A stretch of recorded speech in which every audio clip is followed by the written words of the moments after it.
Alright guys, we're going to have a little bit of a look at the KAWS exhibition, Age of Loneliness, that we didn't actually get to see. Hopefully we're going to learn a little bit about KAWS, check out the awesome gallery space in this virtual tour, and then by the end of it you should be able to choose one of his artworks for yourself, and we'll make a decision on which artwork we are going to do as a class.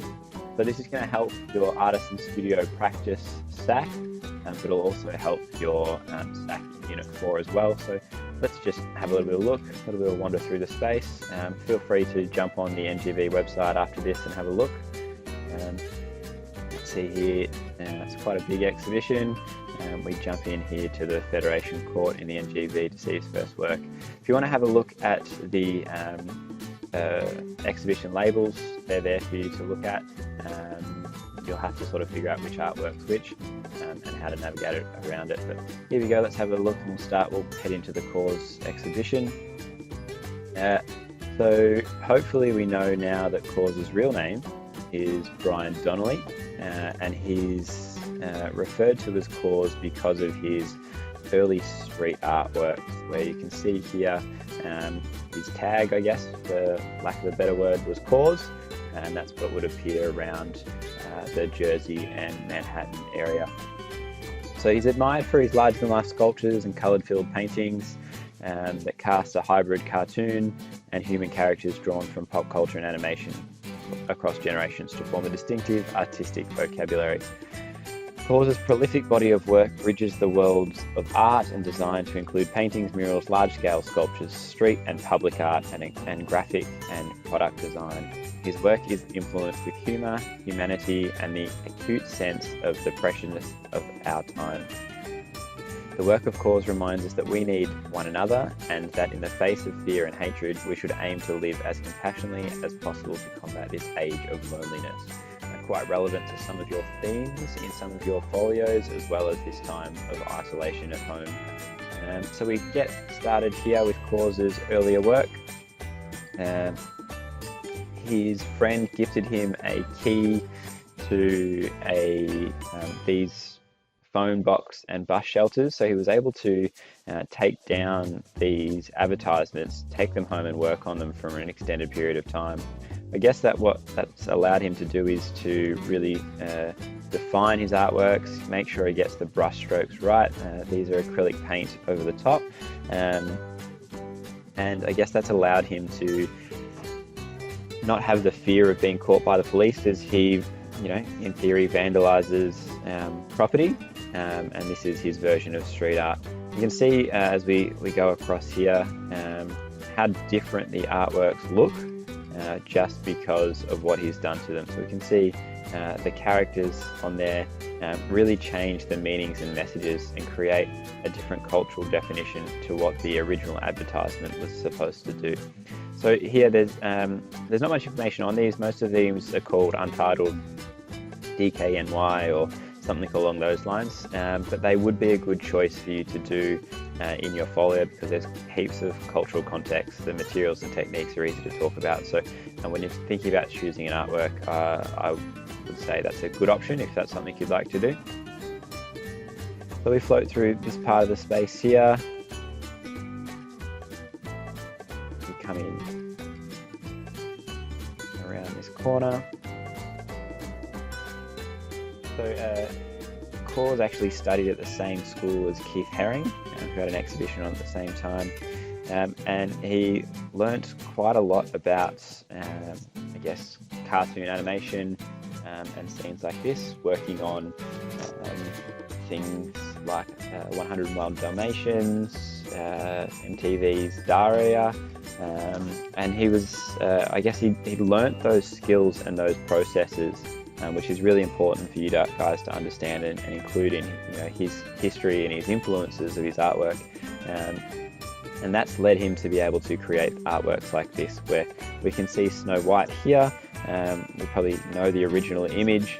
It's quite a nice, happy, bright, colourful image, but the way KAWS has added X's to eyes and changed the context here through his appropriation completely changes and shifts the meaning and messages.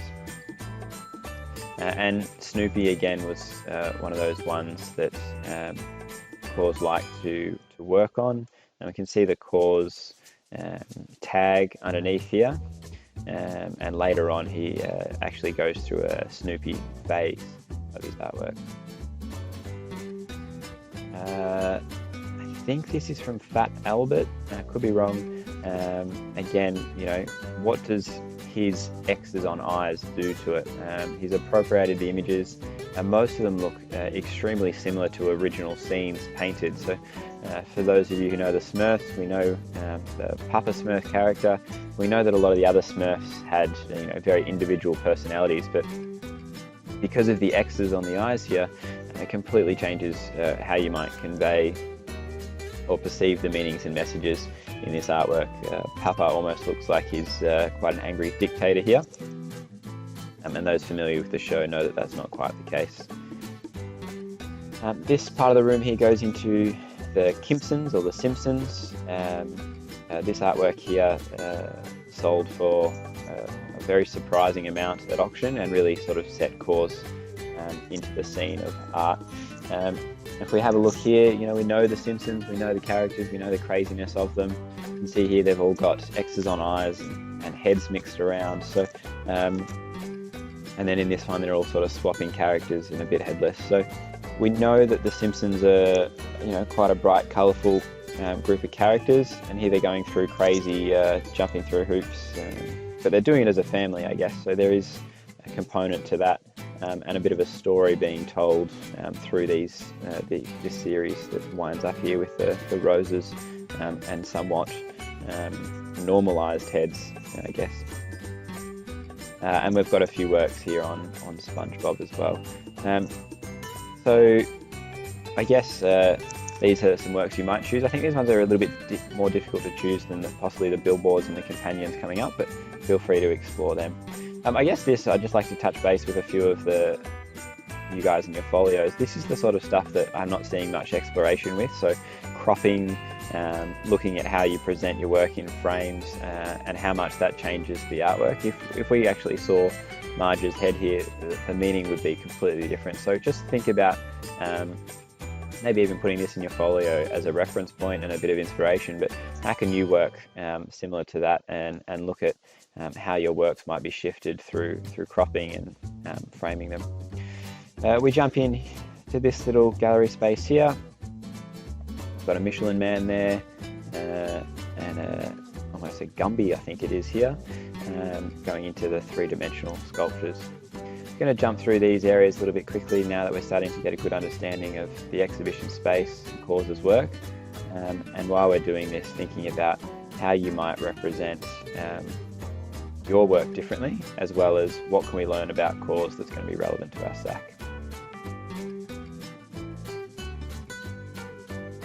I guess for me, the appropriations that we've seen of famous characters, while they change the meanings and messages of those artworks, when we get to areas like this of, you know, bright colours with, you know, shapes and figures over them, you can see some of his famous X's in there. I guess I could probably stare at some of these a bit longer and wonder and be a little bit attracted to these artworks. And then we come in here to the companions. I think this would be a really creepy room to walk into, and I'm quite drawn to the fact that we've got such emotive characters doing different things. I think one of these companions artworks might be worth us doing as a class, and then maybe you guys focusing on a 2D artwork as your own choice of KAWS artwork. It's quite a, you know, if you look at this space, we've got quite a nice variance in characters, sitting in plinths, different emotions. You know, if we have a look at this one here, you know, we might want to think about how we feel on the inside, but how we, you know, show ourselves on the outside. I love this guy over here. He just looks, you know, like he's in a fetal position, lonely and isolated over here in the corner. So I think there's some really good meanings and messages that we can draw on from these characters. Hopefully now you've got a little bit of an understanding of the exhibition.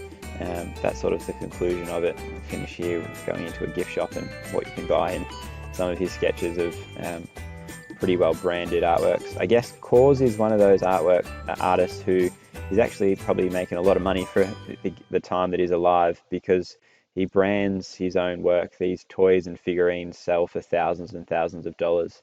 Um, he's a pop culture icon at the moment. So there are a lot of things to draw on in your sack and include in your descriptions, influences, etc. Hopefully that helps a bit, and we'll start to redefine, I guess, the parameters of this sack and how this information can be used.